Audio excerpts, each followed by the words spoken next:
Hi, my name is Tom Dохърти, and I teach philosophy at the University of Cambridge. In our last video, we explored the role of consent in our moral lives, and we looked at the relationship between consent and rights.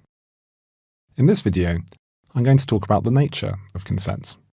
I'm going to talk about what we have to do to give our consent to people. Moral philosophers are interested in what makes actions right or wrong. One topic that moral philosophers are interested in is consent. For instance, we know that as a default, it's usually wrong for other people to touch our bodies or property. They would infringe our rights. But by giving our free and informed consent, we can waive our rights and make it morally okay for them to do so. Suppose you're on a plane. The person next to you isn't allowed to just take your pen. But if she asks to borrow it, to fill in the immigration form, and you give your consent, then she is now permitted to use it. But how does consent work? What would you need to do in order to make it okay for her to take the pen? If we're interested in what consent is from a legal point of view, then we just need to look up what the law is in our society. But if we're interested in what consent is from a moral point of view, then we need to answer this question by doing philosophy. So what is consent from a moral point of view?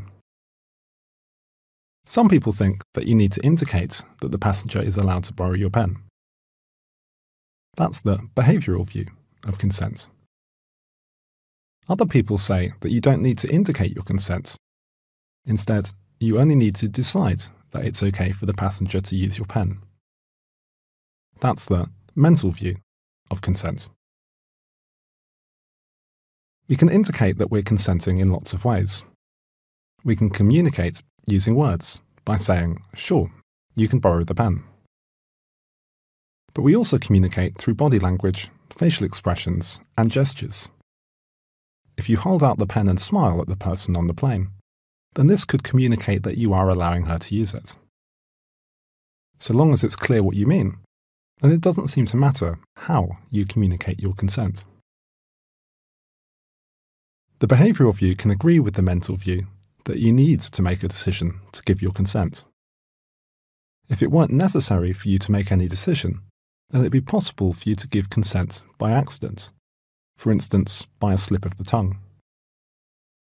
But even if the behavioural view agrees that a decision is needed, it continues to disagree with the mental view, which claims that a mental decision is enough by itself for consent. This means that the mental view and the behavioural view imply different things about cases where someone makes a decision to consent, but does not communicate this decision. Suppose your neighbour puts a note through your door, asking to park a moving van in your driveway. You think, sure, that's fine, but you forget to reply. Even though your neighbour hasn't heard from you, she assumes that you don't mind and parks the van in your driveway. Has she acted permissibly? According to the behavioural view, your neighbour did not have your permission.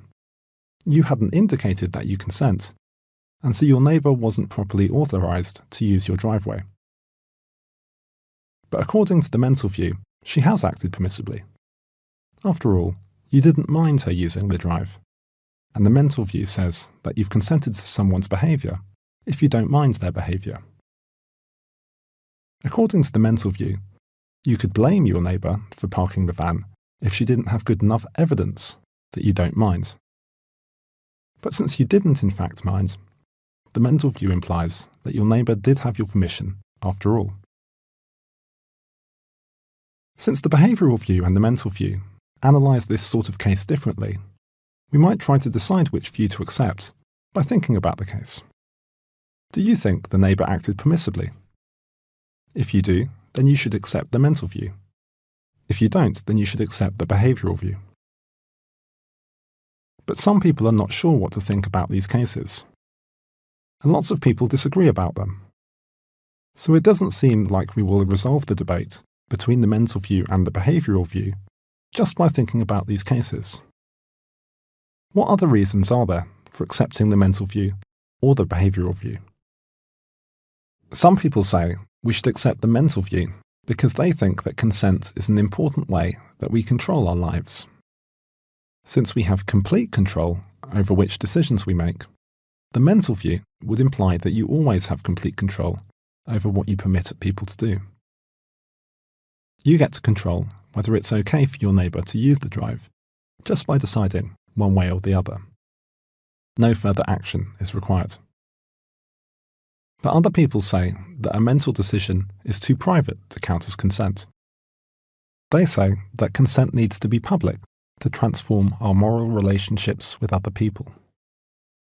They think that consent is a bit like promises, agreements, or orders. If someone only made a promise or agreement in their mind, then it would be too private to bind them. And if a sergeant only decides to give an order, but doesn't communicate this order to the troops, then that isn't a proper order either. Fans of the behavioural view think the same is true of consent. They think that consent involves authorising another person's behaviour in a public way, and this requires behaviour indicating the authorisation. While fans of the mental view disagree with the claim that consent needs to be publicly expressed, they can still agree that in practice it's a good idea for your neighbour to park her van only if you have communicated your consent. If she's just assuming that she has your consent, without checking with you that it's okay, then she's taking a risk. And it's irresponsible to take risks.